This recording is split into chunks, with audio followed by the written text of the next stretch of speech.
Hello again guys, welcome back to the channel. In today's video we are of course going to be taking a look at the Aeroplane Heaven de Havilland Chipmunk. The aircraft just released and the Chipmunk I have to say is a personal favourite of mine, so I'm certainly really looking forward to getting stuck into this one. An aircraft which I gather is a real beauty to fly in the real world. It's affectionately known as the poor man's Spitfire, and I'm sure for many British viewers amongst you it will bring back some really fond memories of your time in the Air Cadets. The Chipmunk, a little bit like the Tiger Moth, is an aircraft that I'd always quite fancied owning a share in myself one day, but for now we're going to stick with the virtual version of the aircraft. Today's video is going to be a review flight of the Chippy. We're currently on the ground at Booker Aerodrome, just out to the west of High Wycombe. We're going to take the Chipmunk up towards the north, we'll head out over towards RAF Halton, we'll carry out a few manoeuvres over RAF Halton itself, obviously to get a bit more of a feel for how the aircraft actually behaves, and then we'll be bringing the aircraft back to Booker for a landing and the shutdown. As always guys, I do hope you enjoy the video and find it to be of use. If you do, please consider giving it a like and subscribing to the channel. You can see that from the shot here, Aeroplane Heaven have overall done a nice job of recreating the Chipmunk. That being said, there are a few issues that I would like to address, so we'll continue with our external exploration of the Chipmunk, and I'll point out a few things as we go. So, continuing our tour of the external model, overall I have to say, from the right angles and under the right lighting conditions, I think the Chipmunk looks really nice. Once again, I think generally speaking, Aeroplane Heaven do a pretty nice job with the external modelling on most of their products, and the Chipmunk isn't generally much of an exception to that. As with most Aeroplane Heaven aircraft, they are a little bit of a virtual showpiece as well as just a pure aircraft add-on. So for example here we do have the attachable ground power cart. Another nice feature, as with the previous Aeroplane Heaven products to date, you can actually open up the engine cowling, take a nice look there at the Gypsy major engine. I will say that the texturing of the engine there is so-so, but we'll touch more on texturing in just a moment's time. Another nice feature is we do have some custom visual models for the pilots. There are a couple of peculiarities with the pilot models, however. Firstly, I could only seem to get one displaying at a time, so you'll notice throughout the video that our pilots are actually switching seats throughout the flight. Looking at some of the footage that I've seen of the aircraft, it certainly seems that it is possible to have both pilots displaying externally at once, but I couldn't get that to happen.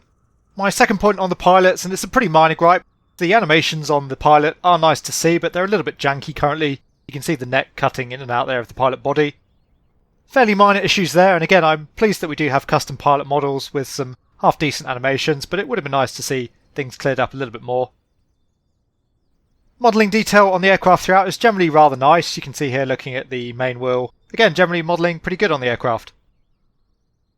I do feel though that the texturing isn't really up to the same standard, not quite on a par with what we're really expecting now within Microsoft Flight Simulator. There are quite a few areas on the aircraft using 2D texturing. A lot of the PBR materials don't look quite right to me either. Most of the texturing is very crisp and very clear, but equally there are quite a few areas where you can see some quite jagged texturing. For example, on the writing here down by the fuel filler cap and the fuel gauge. Similarly, you'll notice there on the modelling of the fuel filler cap, it's rather jagged, same there on the gauge. And I think you can see down here on the wing shot, for example, the modelling there on the flap, pretty crude. The same goes with the texturing, fairly flat texturing, and again the PBR materials just look off to me.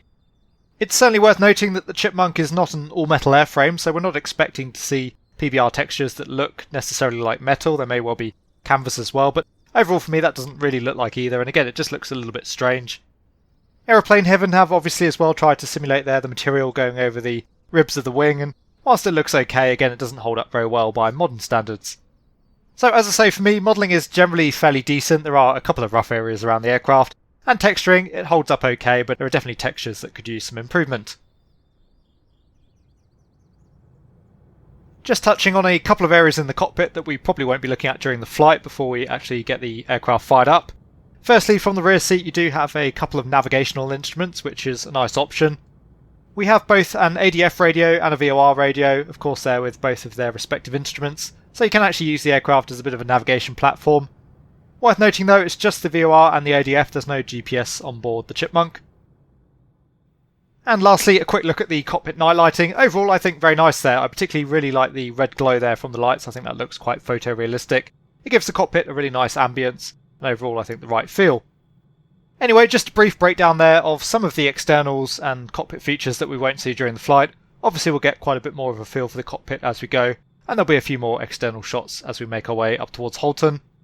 So let's now head for the front seat of the Chipmunk. We'll get ourselves sat down and comfortable, and start running through our checklists.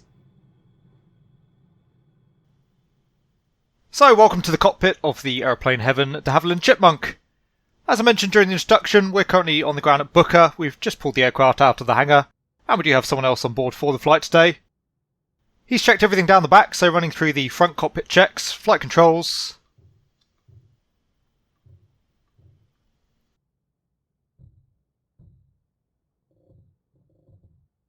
The flight controls are full, free and correct. Ground flight switch we're going to leave in the flight position, so we'll be starting on the aircraft battery. Emergency lamp switch is off. Taxi lamp switch is off. Nav lights we're actually going to take on for the start. Cockpit lamps are off. Identification light is off. Elevator trim, we have 2 units nose down. Brake lever is full and free and set on. Throttle is fully forward. Mixture is fully lean. Actually, slightly unusually, the fully lean position is fully forward in the Chipmunk.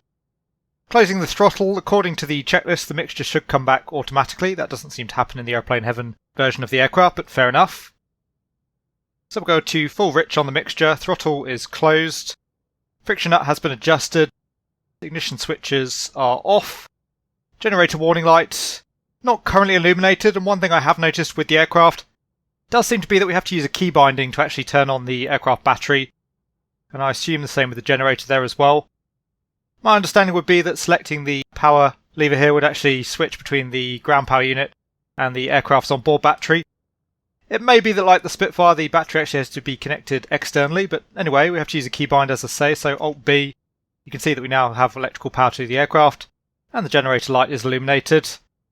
Intercom is on, radio and transponder. Just the radio, that should be off, but it looks as though the switch there currently inoperable. That's the car beat that we're actually operating instead.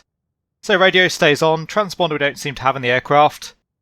Magnetic compass. We do have a working P8, although same as the Aeroplane Heaven Spitfire, you can only rotate the dial in a single direction, so it can be a tiny bit laborious at times. Anyway, just rotating the P8 through. Showing about 230 degrees there on the P8, so we'll set that on the directional indicator. And we have 230 set. Flight instruments are checked, the altimeter is set. We'll leave the artificial horizon uncaged. Flap lever, we'll check the operation. So we have 1 stage of flap. And there's full flaps. And the flaps can come up again. And the position is checked. Carb air intake control we've already checked, that is full and free, set to cold. Prop, just checking the prop area. It is clear. Ignition switches can go on. Throttle, we'll open 1/2 inch. Fuel lever is selected on. And we'll give everyone a shout. Clear prop! We can uncage the starter, pull the ring. And we have a good start. Interestingly, that doesn't return to the position automatically, and also I noticed you can actually start the engine both by pulling and pushing the selector, which is a little bit odd. Anyway, we'll push that back in. The starter flap we can close, leaving the engine idling around 1,100 RPM for now. Generator warning light is out. Oil pressure, we're looking for at least 30 psi. Showing around 80 psi there, so good on the oil pressure. After start checks we have 1,100 RPM, oil temperature we're looking for above 15 degrees Celsius. And currently showing 25 degrees. Again, the generator warning light is out, ignition switches, we'll test for a dead cut. So we are good there on the right mag, quite a drop there, around 100 RPM. Now back to both. And checking the left mag. And we have the same drop there on the left. So back to both, carburetor heat we'll check. And you can see once again we do have a drop in RPM. We'll set that back to cold. Directional indicator is set, artificial horizon is checked. Taxi lamp is on, radio is set, transponder not installed. And we are now ready for the taxi.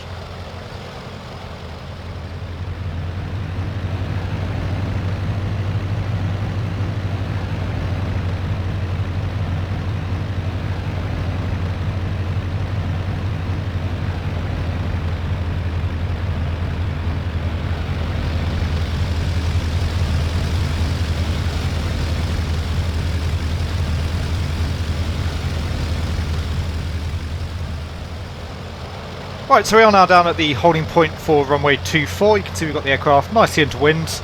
Just thought we'd leave the canopy open for the start of the taxi, just so we could hear the engine sounds a little bit more, but we can close that up now. It does need to be closed up for the takeoff. So running through the run-up checks, the brakes are checked and on. Control column will come fully back. Oil temperature is checked, just showing around 60 degrees there at the moment. Oil pressure looks good. We'll come up to 1800 RPM for the run-up. Reasonably nice sounds from the aircraft overall, I would say. I've never heard a Chipmunk myself, so I'll leave that to you to decide for yourselves how accurate they are, but I would say some of Aeroplane Heaven's better efforts so far on the sounds.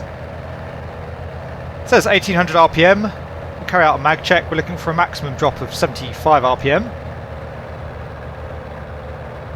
And actually a fair bit below that there, I would say we've got about 125 RPM drop, so we're actually outside of limits at the moment according to the real world checklist. Not by an egregious amount though, and obviously for the sake of today's flight we're going to take the aircraft anyway. So we'll come back to both. We are back up to 1800, we'll check the carb heat again. And again about 125 RPM drop there with the carb heat. Just close that up once again, so the carb heat is set cold. And we'll come back now to idle on the throttle.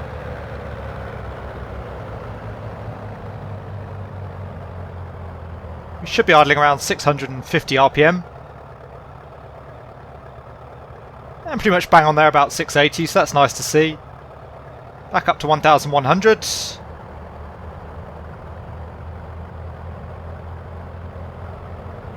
that's the run up completely before takeoff checks. Elevator trim. Again we have 2 divisions nose down, mixture is set fully rich.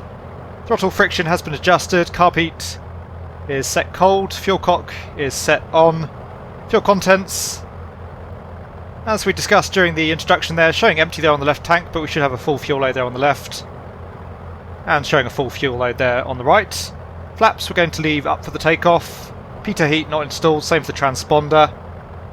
Flight instruments are checked, we'll just double check again against the P8.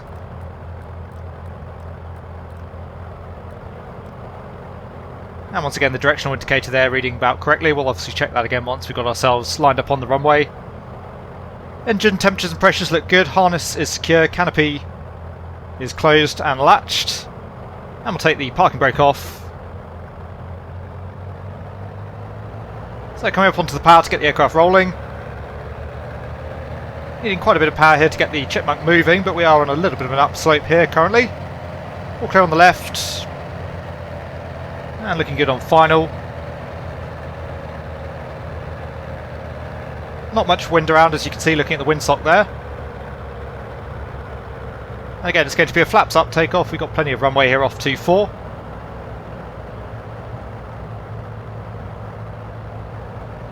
So just getting ourselves into position and then we'll be on our way.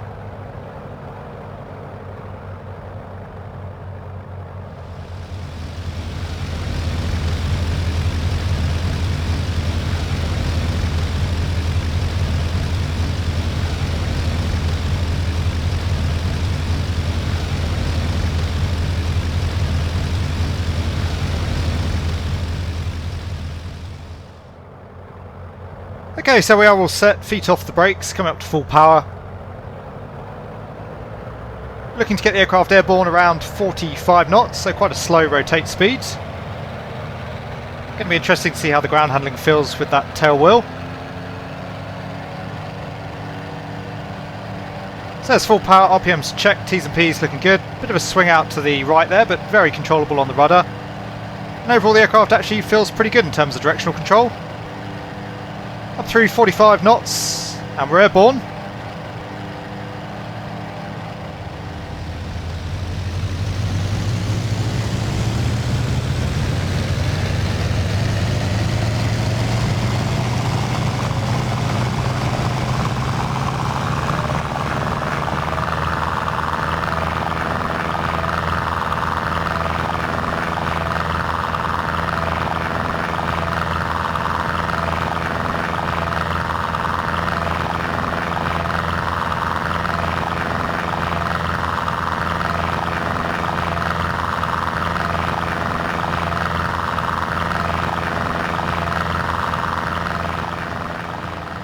so as I said, the aircraft, a little bit of swing out to the right, again a little bit instantaneous, which is fairly typical in the sim, but nonetheless very easy to control.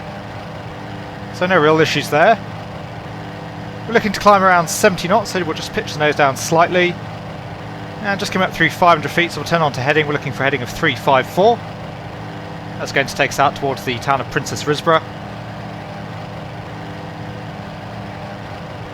We're going to climb up to around 3,000 feet, obviously staying clear of the cloud, but we don't want to go any higher than that. We've got some airspace over RAF Halton itself.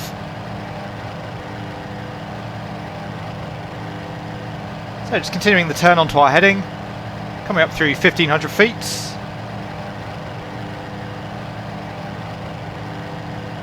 There's 350. We've got 354. Aircraft very nice to hand fly so far, pretty simple on the controls. Feels fairly light, but again, it's a little training aircraft, and I believe the Chipmunk is known for its pleasant handling characteristics, and so far the aircraft is very pleasant to fly. Just coming over the M40 motorway, that leads out towards the town of Stokenchurch. You can see that off in the distance. And actually you can see the Stokenchurch Tower as well. That's a telecommunications tower, that's just out to the west of the town. Up through 2,200 feet. We've got High Wycombe off the right wing. And leaving Booker just behind us. Definitely a pretty good option for sightseeing, the Chipmunk. Really good visibility for the most part. Obviously we're using the birdcage style canopy here, but if you use the bubble canopy then the visibility better still. And just coming up on 3,000 feet, so we'll get ready to level the Chipmunk off. Climb rate seems reasonable as well. We've been doing about 1,000 feet per minute, back at around 70 to 80 knots in the climb. Levelling the aircraft off. We'll come back to around 2,000 RPM for the cruise.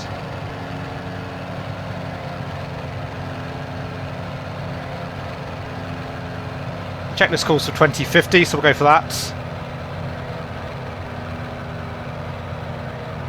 So just continuing to come back on the throttle.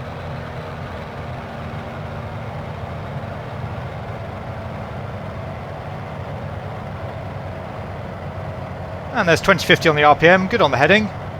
Actually see Princess Risborough just off the nose.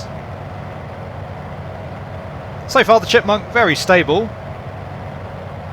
Barely needing any trim here as well to keep the to level out the aircraft now that we've come back on the power and the speed, but again I think that's probably fairly true to life. It is a training platform, so one would expect it to be a fairly stable aircraft. And again I do gather that the aircraft has pretty nice handling characteristics in reality. No constant speed prop of course, so as the speed reduces they're actually having to come back up on the throttle to maintain the RPM.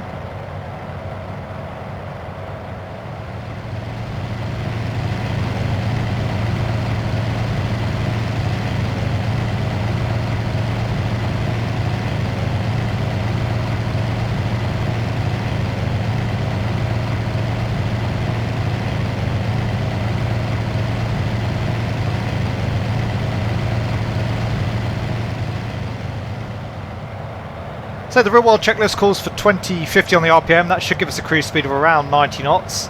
We've got about 2150 there, we're doing about 85 knots, so currently the aircraft not quite on the numbers, but still pretty close.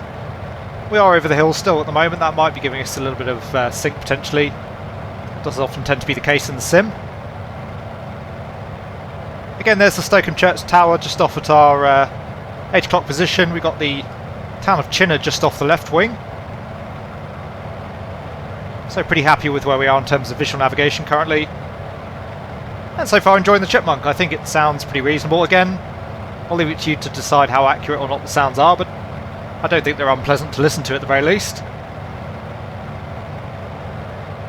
And the aircraft is very easy to fly. We'll be testing that out a little bit more in a moment's time once we carry out some aerobatic manoeuvres, but yeah, very stable, hands off the controls there.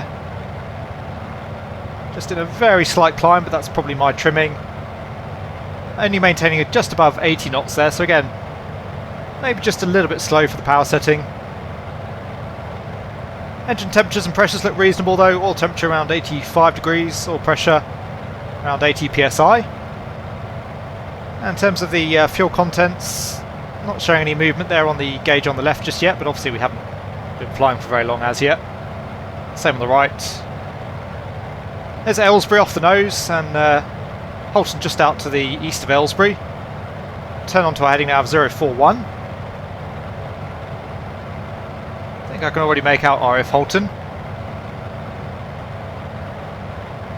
Only another couple of minutes anyway until we're overhead the airfield. As I say, we're going to keep the aircraft below 3,000 feet here. There is some airspace just above, out to the north of Halton at 3,500 feet. That's London Luton's airspace. If we stay to the south of the airfield though, we can actually climb as high as we like. We're just going to come slightly out to the right of our heading here just to make sure that we do put Halton on our left. That's going to help us visually identify the airfield.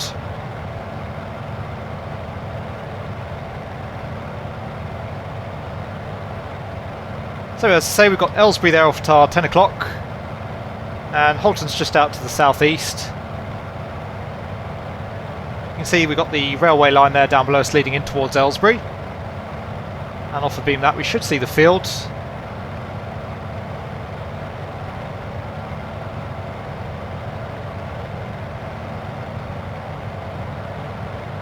Okay, we've got the field now just off the left of the engine cowling there.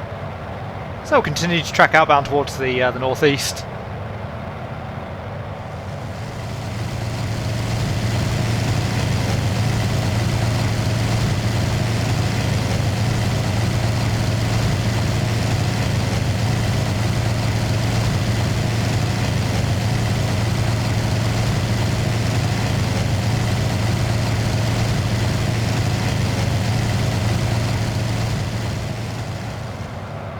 So as we head inbound, we'll just put the aircraft through a couple of banking manoeuvres here.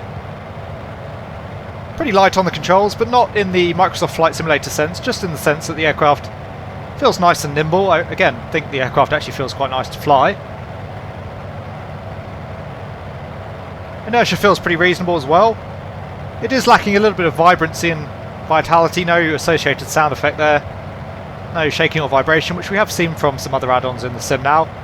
I'm sure FS Realistic would have helped a little bit there as well, but we're not using that for the sake of the review today.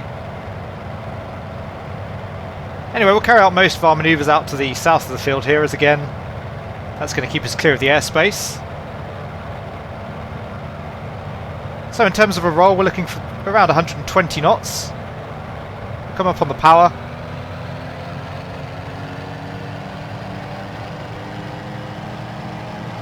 Through 120, we'll just leave it up to 140 here, not being all that familiar with the aircraft. So coming back on the stick, aircraft feels pretty good in pitch. Nice change in engine note there as well as the RPM rolls off. Off the power. Overall that felt pretty good. Again, just lacking a little bit of life in the aircraft, I would say.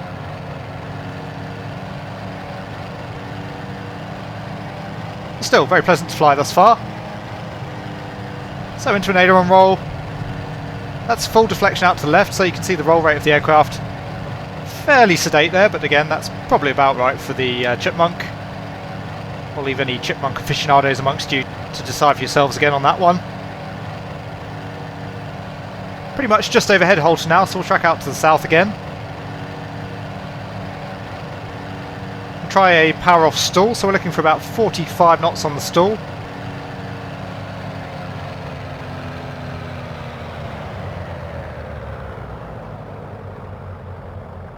Just going to keep the aircraft at 3,000 feet.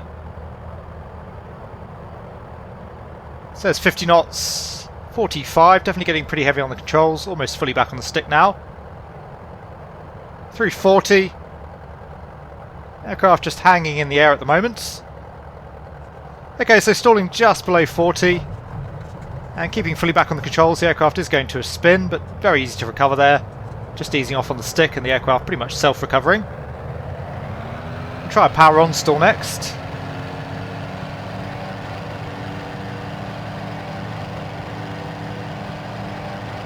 So power on stall, we're looking for a stall speed of around 35 knots.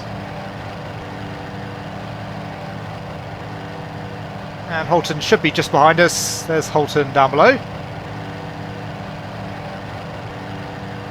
get ourselves back up through 3,000 feet here just to give us plenty of altitude to recover from the resulting spin. So we can come up to 3,500 feet before we need to worry about the airspace. And again, we should be stalling around 35 knots. That seemed a little bit closer there, the nose dropping, keeping fully back on the stick. Aircraft not really wanting to go into a spin this time.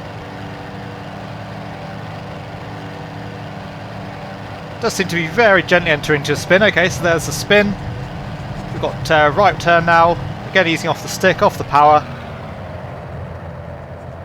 And again, not too difficult to recover from. The real world procedure calls for opposite rudder and easing the stick forward. It does say you might need full forward stick there to actually recover from the spin. That didn't seem to be necessary, but again, overall the aircraft's handling characteristics I would say seem pretty reasonable.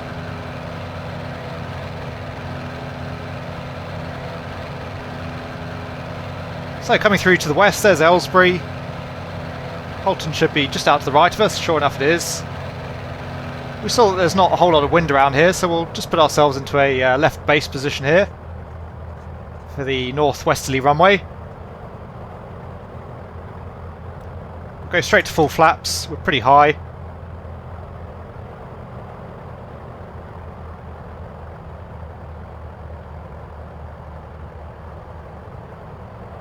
So downward checks, brakes are checked and off, undercarriage is down, mixture is rich, fuel pump we don't have, fuel quantities are checked, landing light not installed, harness is secure. And we're still a little bit high here to come in on the northwesterly runway, so we'll just continue on a left downwind for the southwesterly. We'll cut it in nice and tight here now we've got the flaps down. Just want to try out a little touch and go before we head back to Booker. Coming from the power again just to maintain a little bit more speed.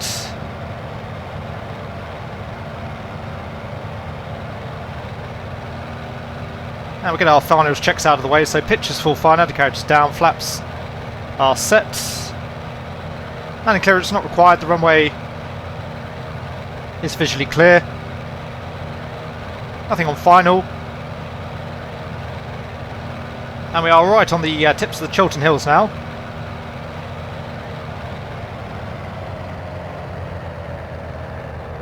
The aircraft seems to be quite happy to sit here at 60 knots, so we'll let it do that as we come down final approach. Just going to use a little bit more trim here as well. And again, we're going to cut it in nice and tight here on the circuit. We'll obviously carry out a full stop landing back at Booker.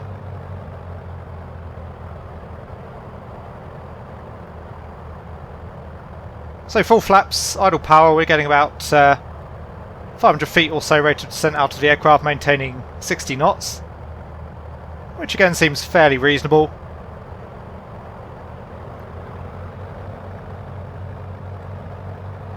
It's on to runway 25.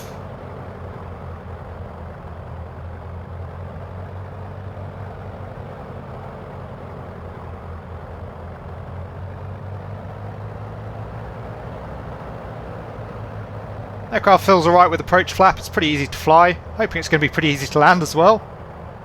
All the way back at idle power still, so just holding the Chipmunk off. There's touchdown. Could have standard to do a little bit more of a flare there perhaps. Not too bad of a landing overall. Yeah, she definitely lifts off a little bit before 45 knots, we're doing about 40 knots there currently. And again, stall speed was 45 knots, power off. We did have power on there of course, and flaps down, so we're looking at 35 knots. We'll get rid of a stage of flap. Climb performance does seem to be pretty limited there with full flap. And we'll get ourselves turning back towards Princess Risborough, so looking for a heading there of 221.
So as we head home, I thought we'd just come relax down the back a little bit here. We're just coming up overhead Princess Risborough once again, so we'll be turning on to heading of around 174 momentarily just to get ourselves back towards High Wycombe itself. I do have to say I really like having a modelled co-pilot on board any aircraft in the sim. I think it adds just that little bit more immersion. And all the more so on a tandem aircraft like this, where you're really going to be seeing the guy all the time if you're flying from the back seat. You can see that the animation there is a little bit janky. It does tend to cut through the collar there a little bit, and the neck as well, as you might have seen during the introduction. Not exactly perfect, but nonetheless, I think it's a nice feature to have. It could just do with a little bit of refinement. Anyway, coming back onto our heading now, so back towards High Wycombe. Maintaining 2,000 feet. We should have Chinner just off the right wing, and sure enough you can see off in the distance there the town. There's Princess Risborough just behind us. And again we've got the Stokenchurch Tower there off at our 2 o'clock. Fairly quick leg back towards Booker, should only be around 5 minutes. We'll be cutting over the railway on the way back, that leads in from Princess Risborough back towards High Wycombe. And we'll be coming over the M40 just before we approach the airfield itself. So again, overall I have to say, really enjoying the Chipmunk so far. It's by no means a study level aircraft in terms of the systems. I think in terms of the flight model, the aircraft seems to hit the numbers fairly well, and again it is a very pleasant aircraft to fly. Nice and stable as I mentioned, so very easy for cruising around, and it's really my cup of tea. I do really enjoy a good tandem tailwheel vintage aircraft. So I can see myself spending quite a bit more time, I think, with the Chipmunk overall. And I have to say overall the ground handling, it's a little bit more sim-light, let's say. It's very easy to taxi the Chipmunk, but nonetheless feels pretty reasonable, and certainly in terms of the takeoff, as I said, pretty good control there, and the same with the landing really. A little bit of a bounce on my part, but overall no particularly untoward characteristics in the Chipmunk when actually landing the aircraft, which is great to see. And you'll notice as well during the replay that when we bounced the aircraft, it actually looked fairly fluid, fairly natural. Many aircraft in the sim are way too bouncy at the moment. So there's High Wycombe just off at our 10 o'clock, and Booker, as we said, just out to the west of that. Probably got the field just off our nose more or less, but a little bit tricky to see there at the moment with our co-pilot out in front. In terms of our fuel quantities, a little bit tricky to see from here, but we'll be talking more about that for sure towards the end of the video during the conclusion. It does seem to be a little bit of an issue there currently in terms of a bit of a bug with the fuel burn. As I was saying there, the aircraft seems to broadly hit the numbers in terms of performance. Once again, we've got just over 2100 RPM, about 2150 here at the moment, getting our 90 knot cruising speed, so we're only doing around 100 RPM more than the manual to maintain a cruising speed. Anyway, we'll come back in overhead Booker. We'll enter in for a bit of a overhead crosswind back onto runway 24. Aerodrome elevation at Booker is 500 feet, so we'll descend down to 1500. Come in for a left-hand traffic pattern back onto runway 24 itself. You might just about be able to make out the field now, just off the nose, just off to the left of the cowling. You can see the apron down there in the hangar buildings. And once we're back on runway 24, a little bit of a backtrack for us. We'll head back towards the apron, and then as usual we'll just finish up the review, and I'll give you my overall thoughts on the Chipmunk.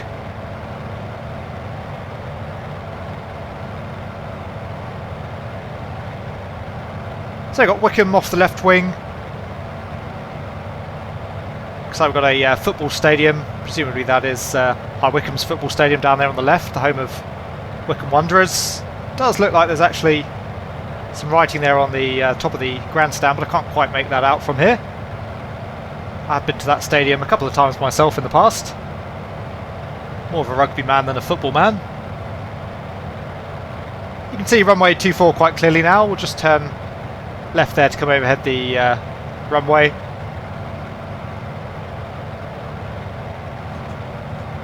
We've got our downwind checks out of the way now, so brakes have been checked and are off. Undercarriage is down, mixture is rich, fuel pump we don't have, fuel quantities are sufficient.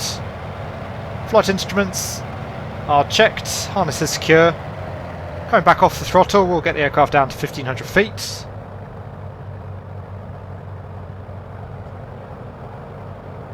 Just come over the M40 motorway. And just making a gentle left turn here to bring us back onto a 90-degree overhead crosswind. Quite a few gliders down there, you can see off at the south-eastern edge of the field. Quite a bit of gliding goes on at Booker. Just coming overhead runway 24, so turning onto our 90-degree course.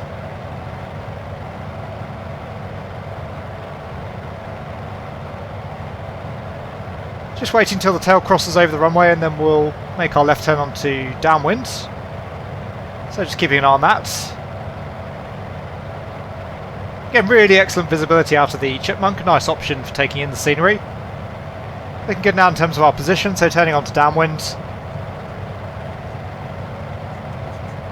Reciprocal of 24, looking for a heading of 060.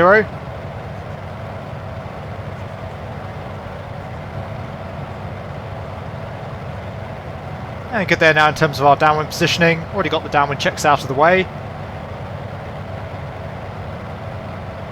A little bit of time here just to take in the scenery. Again, those textures look a little bit funny on the wing. Doesn't really look like much of anything to me. Certainly not really canvas or metal, and a little bit low resolution. Certainly we've seen aircraft at higher standards in terms of the graphical fidelity there. Carenado in particular seem to be really good at doing the sort of mottled metal effect with the material going over the ribs of the aircraft. Anyway, turning on to our base position now.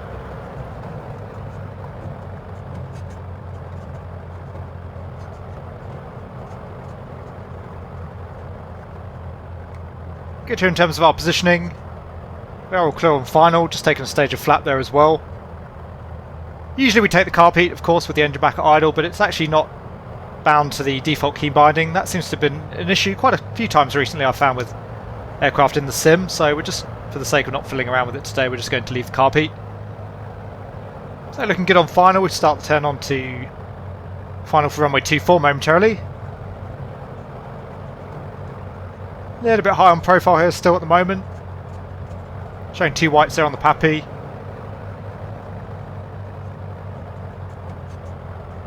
Take full flap.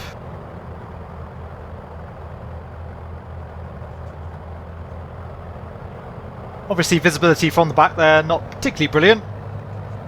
We can just lean over. Track IR really coming to its element here, we can keep aside with the runway.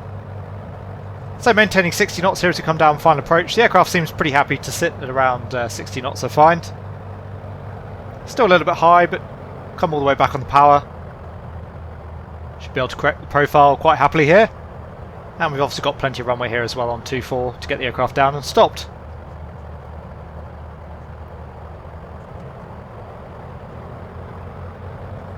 Our student pilot there not looking too focused on runway 24. Anyway, as we said, all the way back at idle power, just starting to ease back on the stick. Flaring the aircraft. Flared a little bit high there. And just a little bit of a firm touchdown. We could have come a little bit further back on the stick. A tiny bounce again, but again the aircraft very easy to control in the bounce, unlike some aircraft in the sim. So all the way back on the stick, onto the brakes. We'll get the aircraft slowed down. And we'll backtrack here on runway 24.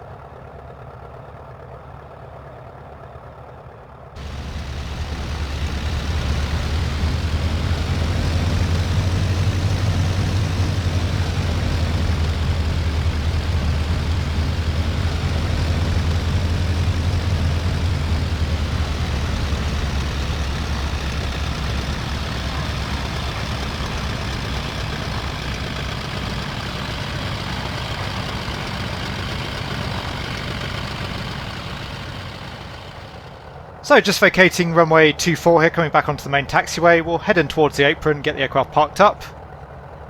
Overall the ground handling of the Chipmunk, pretty straightforward. It handles very nicely, it's very easy to taxi. Feels like it's got a steerable tail wheel. I'd imagine it's just a castering one in reality. But again, makes the aircraft very easy to taxi. Do have to be reasonably careful on the rudder though, it's actually quite easy to put the aircraft into a fairly aggressive turn here on the ground. Anyway, running through the afterlanding checks, the flaps can come up. Transponder should go off, but again not fitted on this particular version of the aircraft.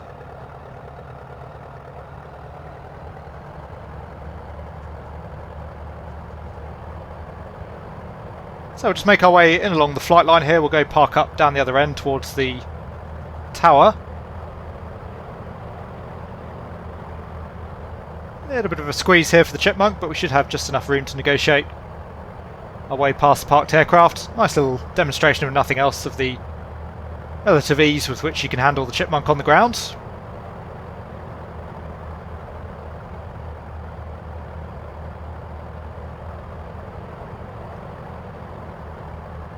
So we'll come park up next to the Bonanza over here, or the Mooney. Never quite sure what aircraft that's supposed to be.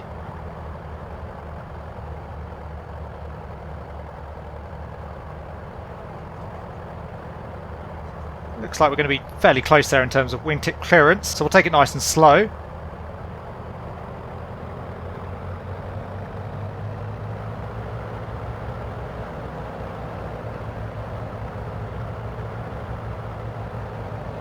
Okay, all good there in terms of our position, so off the throttle, heart brake is on. We can release the stick, we'll just come back up to 1100 RPM. We'll open up the canopy once again for the shutdown. And shutdown check, RPM we want 1100 for around 1 minute. We'll say we've had that now for the sake of the video. Ignition switches, we'll check for a dead cut.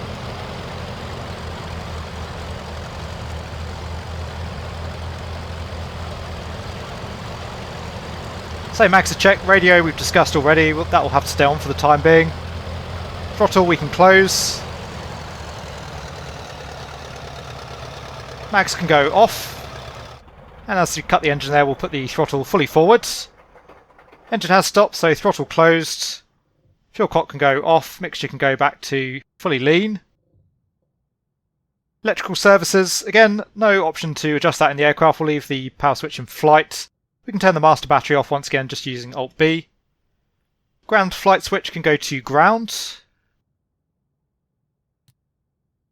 And once again we do now have our ground power cart there outside. Nice little touch there. Anyway, that is the shutdown checks complete. As I say, we'll just round off the video. I'll give you my overall thoughts on the Chipmunk. So there you go guys, I hope you enjoyed our outing in the aeroplane heaven de Havilland Chipmunk. Once again, a real personal favourite of mine, an aircraft that I was very much looking forward to when I heard it was being released.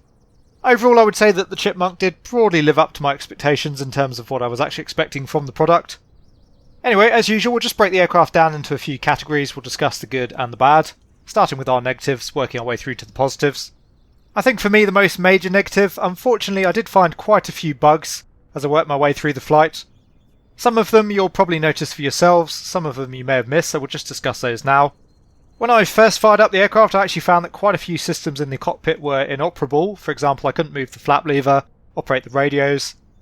That was a little bit strange, and initially I thought there was obviously some significant issue with the aircraft, but reloading the flight seemed to fix all of that up, and it was only a one-off, so I'm not quite sure what was going on there. There are quite a few systems on the aircraft though that don't really seem to operate correctly without using Control-E. We looked already at the battery master, for example. That doesn't operate as a function of the power switch. Having that on either ground or flight, we didn't seem to have any power to the aircraft, and indeed you can't actually start the engine without either using the battery key press or Control-E itself.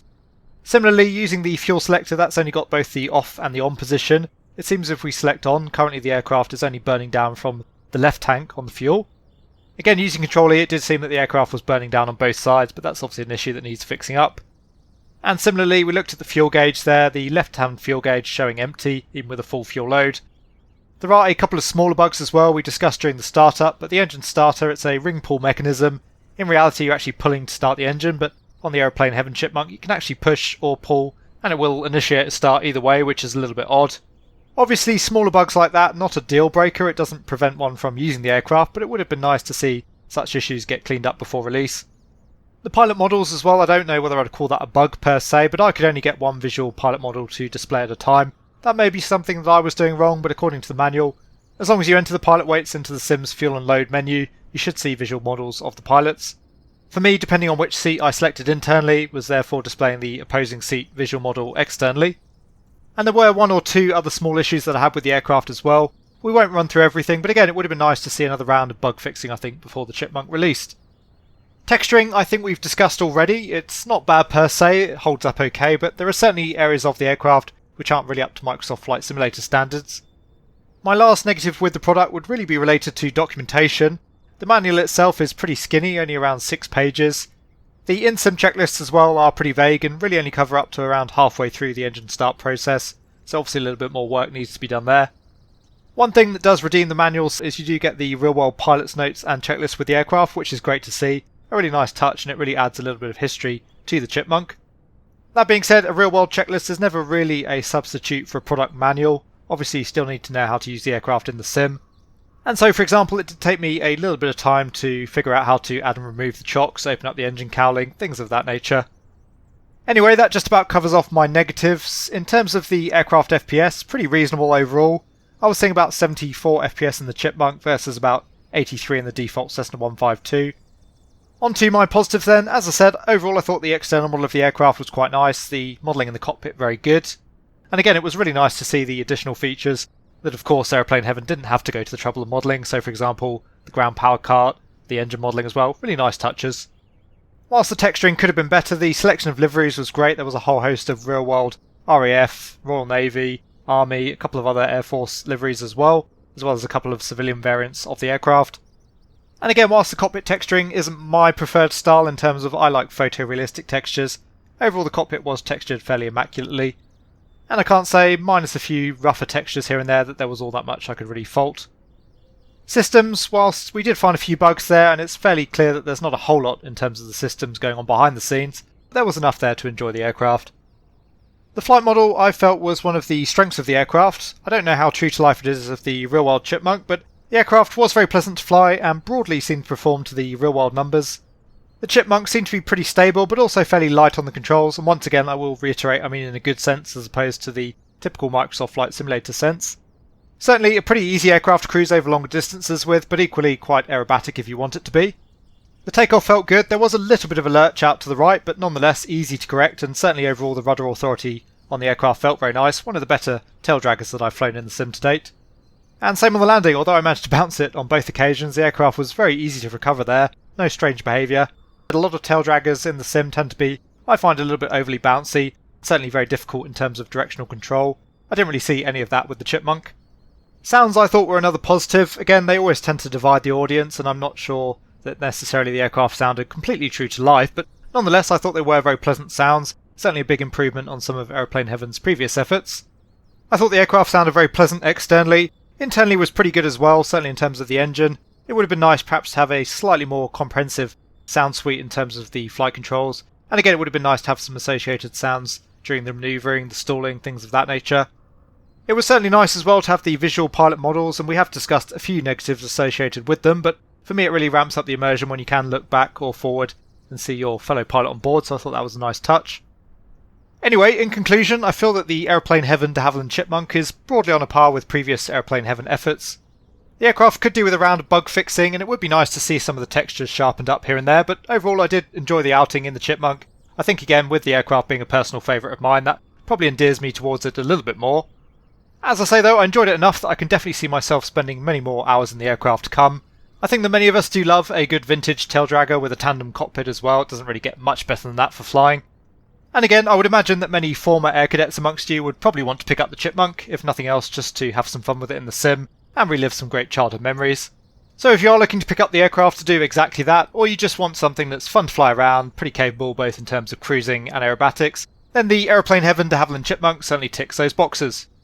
I'll sign off for now, so once again guys, I do hope you enjoyed the video and found it to be of use. If you did, please consider giving it a like and subscribing to the channel. Thank you as always to my channel members and patrons for all your support, it is hugely appreciated. I hope that all of you are having a great day wherever you are, take really good care, and I will see you all again soon.